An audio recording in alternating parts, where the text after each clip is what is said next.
अब देख रहे हैं खिलाड़ी नंबर 1। अब बात करेंगे थर्मैक्स की, और थर्मैक्स के नंबर्स हम आपको बता भी रहे थे सुबह में कि देखिए इस क्वार्टर में हमने देखा है बिजनेस में ग्रोथ है।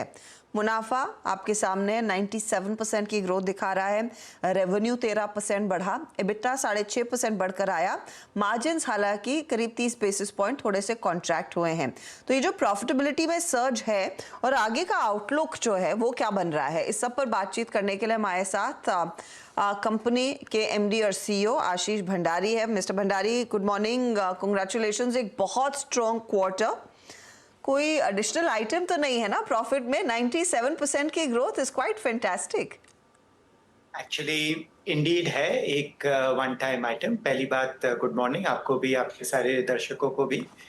और वो जो वन टाइम आइटम था इस साल नहीं, लास्ट ईयर था, जहां पर हमने Q1 में एक बड़ा हिट लिया था एक लीगल केस के रेफरेंस में, जहां पे हम बताया था एक नेगेटिव केस का डिसीजन हुआ है हमारे अगेंस्ट, एंड उसके while we are fighting the case we had taken a reserve. तो वो पिछले साल 50 करोड़ का इम्पैक्ट था। अगर हम उस 50 करोड़ के इम्पैक्ट को निकाल दें तो अर्निंग्स भी 13% बढ़ी है इन लाइन विथ रेवेन्यूज। एक सेकेंड कहानी भी है इसमें, एंड विच इज कि इस साल फॉर ऑपरेशनल रीजंस हमारी दो बिजनेस के पार्ट्स हैं। एक जो जिसको हम बायो सीएनजी बिजनेस बोलते हैं, ये नया बिजनेस है थर्मैक्स के लिए, जहाँ पे हमें इंजीनियरिंग में काफी चेंजेस करने पड़े हैं कस्टमर्स की को जो कमिटमेंट्स दिए थे उनके लिए, और उन चेंजेस को इम्प्लीमेंट करने के लिए जी, हमने अभी इस Q1 में 45 करोड़ का इम्पैक्ट हिट लिया है। ओके। तो ये बिट नेगेटिव है। और एक हमारा लंबा गवर्नमेंट रिलेटेड प्रोजेक्ट है, उसमें भी थोड़े इंजीनियरिंग में सरप्राइजेस आए हैं, जिसमें करीब 20 से ज्यादा करोड़ का इम्पैक्ट आया है। तो लास्ट ईयर का क्वार्टर Q1 इम्पैक्टेड था और इस ईयर का भी Q1 इम्पैक्टेड है। इस ईयर का Q1 इम्पैक्टेड है ऑपरेशनल रीजंस की वजह ओके, से, पर ओके, ये भी मेरे हिसाब से वन टाइम आइटम है। ओके। मैं सर आपसे एक चीज पूछना चाहूंगी। Q4 में थोड़ा सा म्यूटेड क्वार्टर था in terms of order wins.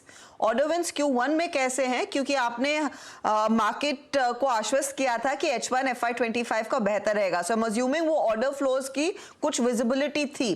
तो किस तरह के ऑर्डर विंस Q1 में आए हैं? तो ऑर्डर्स Q1 लास्ट ईयर के कंपैरिजन में फ्लैट है, पर इस साल जो इलेक्शंस के बाद वाला पीरियड था, मार्च से निकल के फिर अप्रैल और मई का शुरू भी काफी, स्पेशली एक दो सेक्टर्स हैं जो एथनॉल, स्पंज आयरन, ये सारे सेक्टर्स में थोड़ा स्लो डाउन था, जो कि पिछले एक महीने में ऑलरेडी रिकवरी देखने को आ रही है। और हमने बताया था पहले भी कि एज थर्मैक्स काफी क्वार्टर्स से हमारे बिगर प्रोजेक्ट्स नहीं आए हैं, जो कि बिडिंग इंक्रीज हो गई है। जीतेंगे नहीं जीतेंगे वो अब इस साल पता चलेगा। उसमें भी आप नोट करेंगे कि जुलाई में, Q1 के रिजल्ट्स में नहीं है, कि जुलाई के शुरू शुरू में हमने एक 500 करोड़ के प्लस का ऑर्डर रिपोर्ट किया है, और आगे भी एक दो ऐसे और ऑर्डर्स आने की हाई एक्सपेक्टेशंस हैं। So overall I continue to say कि first half and second half, if I add everything up, पिछले साल के कंपैरिजन में ऑर्डर्स, रेवेन्यू एंड प्रॉफिटेबिलिटी तीनों पे ग्रोथ होगी। तो FY25 के लिए ऑर्डर्स की आपकी एक्सपेक्टेशन क्या है? Because you come off a very weak FY24 in terms of orders, and I remember आपने कॉन कॉल में मेंशन किया था ना, you missed your own expectations. तो are you bringing your expectations down so you don't disappoint yourself, या फिर आपको visibility दिख रही है?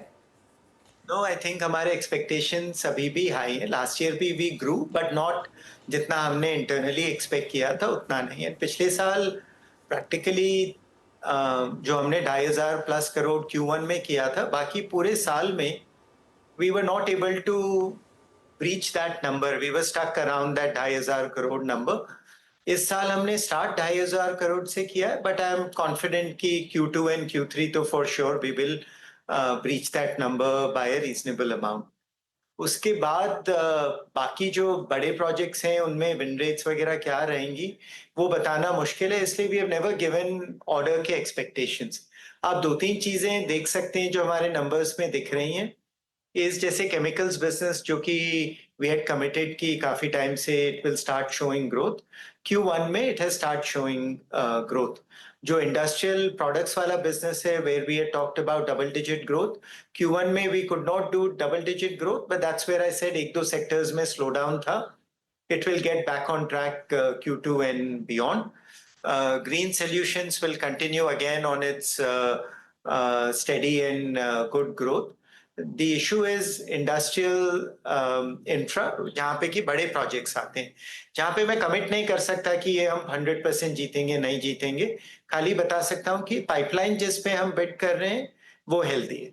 ओके और प्ले इस समय डोमेस्टिक वर्सेस एक्सपोर्ट ऑर्डर्स का कैसा दिख रहा है आशीष जी? रिलेटिवली पिछले अगर 3 साल से डोमेस्टिक वाज वेयर ज्यादा ग्रोथ आ रही थी and exports as a percentage Thermax के कम हो रहे थे। इस साल I expect and already Q1 में देखने को आ गया है कि एक्सपोर्ट्स में रिलेटिवली गुड ग्रोथ होगी। ओके मैं मार्जिन्स पर आपसे एक आउटलुक लेना चाहूंगी। आपने ऑफ कोर्स ये कहा कि वो बड़े ऑर्डर्स के लिए आप बिड कर रहे हैं और जब वो आएंगे तब आएंगे, लेकिन मार्जिन्स की ट्रैजेक्टरी क्या डबल डिजिट्स की तरफ FY25 में बढ़ने की संभावना है? आई थिंक हमारे जो सब बिजनेसेस हैं उसमें कोई ऐसे पर्टिकुलर वीकनेस है नहीं।